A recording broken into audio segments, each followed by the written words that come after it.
പഠിക്കണേ. Good morning ചേട്ടാ. എന്താടാ കാണിച്ചേരാ?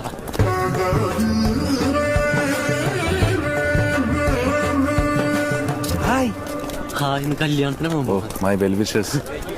പോയിട്ട് വരട്ടെ. ആയിക്കോട്ടെ, പോയിക്കോ. ഇനി വരണ കാര്യം സംശയോ?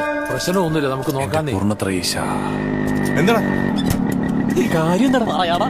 എന്താ സീൻ? എടാ അളിയിലില്ലേ ടെറസിന്റെ വെള്ളി ചെടി നനയ്ക്കുന്ന പരിപാടി ഉണ്ടായില്ലേ? എന്ത് ചെടിയാന്നറിയോ? ഇല്ല. കഞ്ചാവായിരുന്നു. നമസ്തേ, ഗുഡ് മോർണിംഗ്, ഗുഡ് ഈവനിങ്. അതെടാ. വല്ല കൈമടക്കം കൊടുത്ത് ഊരി പോരാൻ നോക്ക്. കൈക്കൂലിയൊക്കെ തെറ്റല്ലേ ചേട്ടാ? ഓ, നല്ലവനായ ഉണ്ണി.